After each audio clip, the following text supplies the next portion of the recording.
Esse é um dos animes mais importantes de todos os tempos. E eu vou te contar o porquê.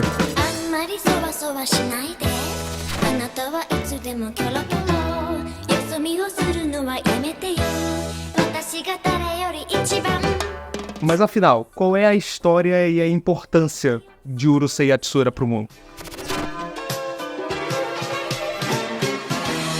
Oi, gente, eu sou o Ei, cineasta publicitário, e esse aqui é o Claquete Papel, projeto autoral onde eu falo de cinema, quadrinho e animes, e hoje eu vim falar de um dos que foi mais importante na história da concepção da animação moderna no Japão. Então já vai deixando like, se inscrevendo no canal, comentando aqui se já conhece Urusei Yatsura, qual anime da década de 70 você conhece, você gosta, e vamos logo pro assunto porque tem muita coisa pra falar sobre ele hoje. Pera. Antes de continuar, a gente precisa rebobinar.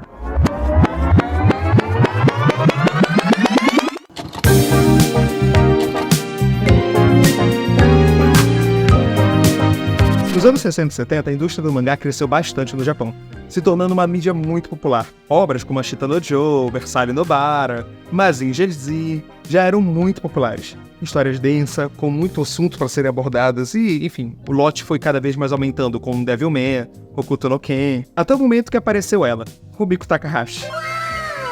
Quem é Rumiko Takahashi? Não, é só a criadora de Inuyasha, de Ranma Meio e, obviamente, Urusei Yatsura. Ela se tornou talvez a maior mangaka feminina daquela época, sabe? E até hoje ela é uma grande lenda. Até que na década de 70 ela teve a oportunidade de publicar sua primeira one-shot, a The Selfish Alien. Até que em 78, a Rumiko teve a oportunidade de começar sua primeira história serializada. Ela criou assim Urusei Yatsura. A história foi bem longa, ela durou 374 capítulos e ela foi publicada até 1987. Mas o que ajudou o Urusei a se popularizar cada vez mais foi o seu anime, que foi lançado em 1981. O anime ele tinha 195 episódios.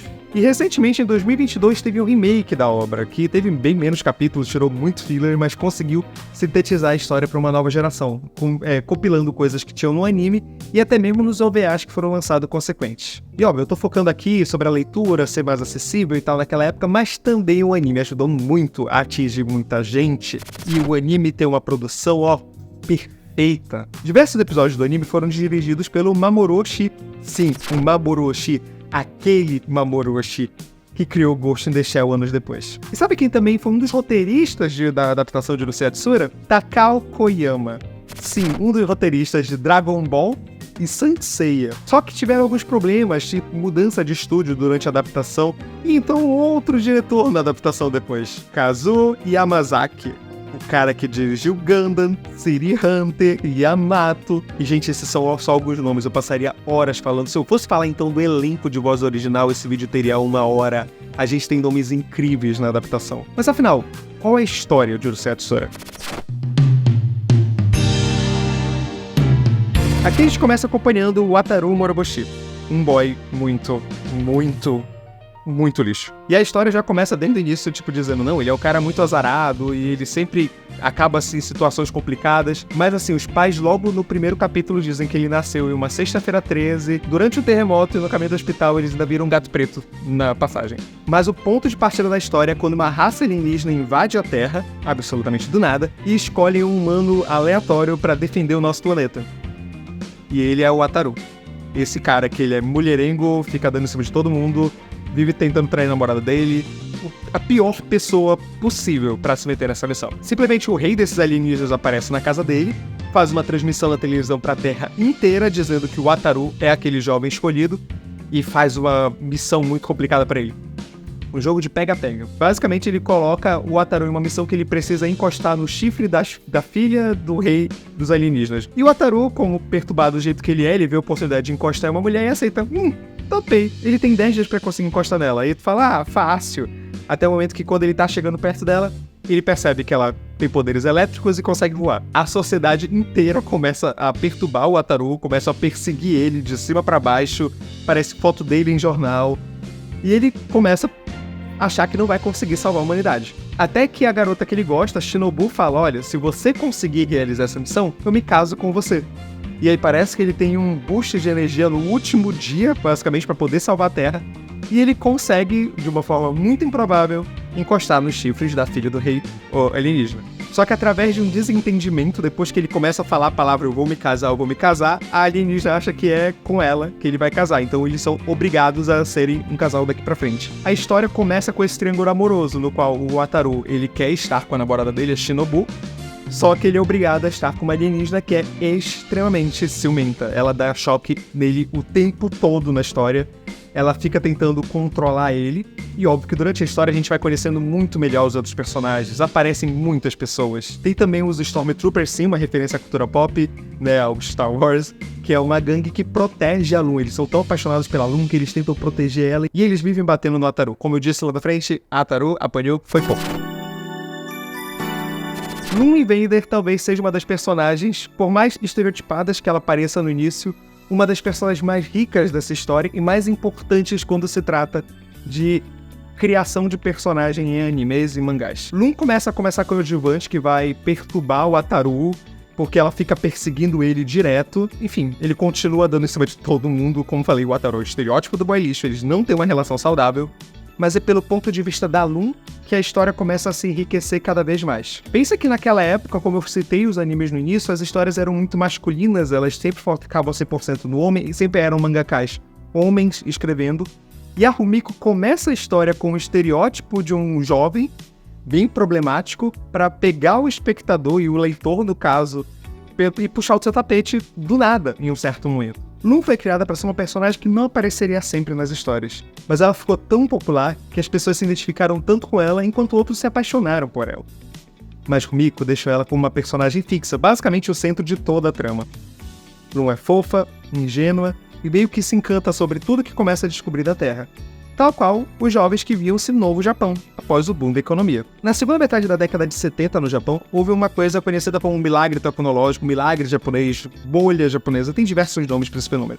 Mas em resumo foi um momento onde o Japão se industrializou muito rapidamente, tendo muitas empresas que começaram a produzir muitas coisas, principalmente eletrônicas, e que mudou totalmente a rotina do jovem. Inicialmente aumentando suas cargas de trabalho, fazendo com que os jovens tivessem menos tempo de curtir de certa forma, tivesse menos tempo livre, virou um conceito que não existia no Japão naquela época, mas também foi um momento de encantamento, porque as pessoas começaram a conhecer coisas novas, se conectar de formas diferentes, se conectar artisticamente. Foi uma era de muita criatividade também, óbvio, com muitos problemas da carga de trabalho. A gente sabe como os mangakás até hoje sofrem muito no Japão. E o Urusei Yatsura chegou no momento perfeito, porque ele trazia esse ponto de vista ingênuo, ele trazia muita comédia e mais, muita referência à cultura pop. A gente tem referência a coisas do Ghibli como Náusea, a gente tem referência a Rock Balboa, a gente tem referência à própria música japonesa na época, referência à discotecagem na própria abertura. Enfim, o Urusei Yatsura é um grande retrato da sua época. E ao mesmo tempo que o jovem se via pressionado sim naquela sociedade, ele também viu o encantamento do resultado que aquilo poderia proporcionar, tal qual a Lum. Lum tem esse olhar fofo, ela tem essa ingenuidade, ela é uma pessoa que acredita no bem, na bondade de todos. Então ela serve tanto como um símbolo de esperança pra gente, mas também como um certo ponto de identificação. Lum tem um certo ideal em sua personalidade. As pessoas querem se ver nela, elas querem também ser desejadas. Afinal, a Lum passa a história toda basicamente sendo desejada por todo mundo, menos pelo Wataru, que é literalmente a pessoa por qual ela é apaixonada. Então é muito engraçado e muito identificável de certa forma, sabe aquilo de tipo, a única pessoa que eu quero não me quer? Pois é. E muito mais só do que o relacionamento romântico entre os dois, a obra traz diversas outras coisas para se refletir. Ela pegava essa preocupação e o caos do dia a dia e transformava em uma coisa fantástica, sabe? A forma como ela contava essa história em tramas isoladas, né? Que tipo, você poderia ler qualquer volume quase que de forma aleatória, porque o desenvolvimento era bem lento. Isso não necessariamente seria uma coisa ruim. Obviamente, para alguns modelos poderia ser ruim, mas para cá não. Porque pela coisa acontecer bem devagar, a gente pode se adentrar na história a qualquer momento. Era um Japão distorcido, que cada vez crescia mais e mais, mas ele era um refúgio de certa forma. Mas muito engraçado como a história tem uma carga melancólica ao mesmo tempo. Ela tem esse tom de solidão. Aquela coisa de você querer alguém que não te quer, você não se identificar muito. Parece que a pessoa, enquanto a Wataru é a pessoa que corre pra ter todas, mas não consegue se conectar com nenhuma. Enfim, é uma história que tem uma carga melancólica, Ao mesmo tempo que tu tá rindo, você tá refletindo, que eu acho incrível e típico da Rumiko Takahashi. E por mais que a relação entre o Wataru e a Lum não seja saudável, repito, não é saudável isso no início, mas obviamente na ficção a gente tem essa liberdade de poder tratar coisas exageradamente. Sabe, enquanto o cartoon pega elementos do dia a dia e exacerba eles? Pois é, em Urusei Yatsura, o relacionamento tóxico realmente é muito tóxico. Pra gente entender bem como os dois são muito problemáticos. Sim, os dois. Porque enquanto a Wataru, sim, é um grande... Enfim, uma pessoa muito complicada. O Wataru apanhou foi pouco durante a história, tá? A Lum também tem problemas. Ela precisa entender que é muito mais... O mundo é muito mais do que sua ingenuidade. O mundo é muito mais do que as suas atitudes. A Lum também precisa entender o quanto o ciúme pode ser algo prejudicial. Mas eles precisam aprender isso juntos, sabe? E essa é uma das graças da história. Afinal, ninguém é perfeito. E a história sobrevive o melhor no outro. Lum, por diversos momentos, se magoa e vai embora. E às vezes é quando o Wataru percebe que, mesmo sem querer, ele tá tratando ela mal. E ele vai devagar assumindo essa paixão, porque ele gosta que a Lum esteja por perto. E quase sempre ele volta atrás até o momento que ele vai entender e vai querer assumir aquilo. Em um mundo com muita gente tóxica, às vezes a gente precisa perceber os nossos próprios erros e nos admirar por eles. Sim, admirar, a gente tem que admirar a gente com falha, a gente tem que admirar as pessoas do nosso lado com falha. Afinal, o mundo todo é quebrado, a gente é tudo quebrado. E o ideal é não desistir, e a gente lentamente se apaixonando por nós e pelos outros. E às vezes é nesses episódios leves do dia a dia que a história ganha esse charme, a gente vê esse desenvolvimento bem fofo. Mas tem um episódio que eu preciso comentar aqui, que é quando a Lum vai pra outra dimensão e ela conhece o Wataru perfeito. O cara que vai tratar ela como uma princesa, que faz absolutamente tudo por ela. E a gente pensaria, putz, a Lum vai adorar esse universo, ela vai querer ficar aí. Mas tem um momento que ela vira e diz pra ele, você não é o meu Wataru. E não importa quão quebrado nós somos, a gente pode melhorar. Basta a gente querer melhorar. Por mais que no caminho a gente precisa levar alguns choques.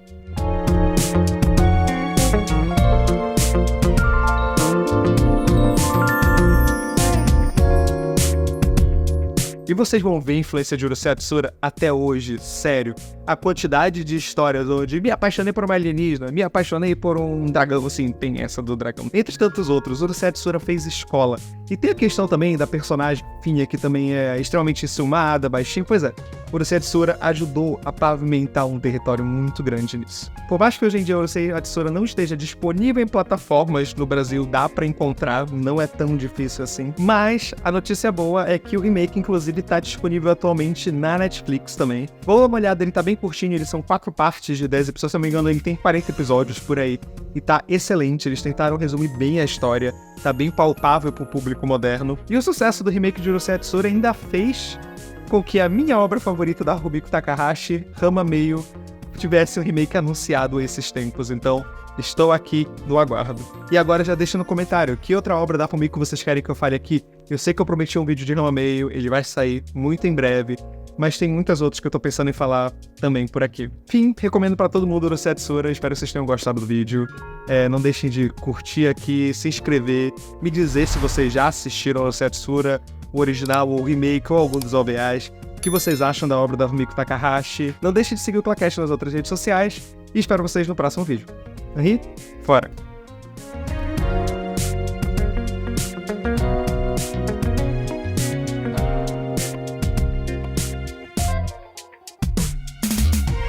Wataru apanhou foi pouco?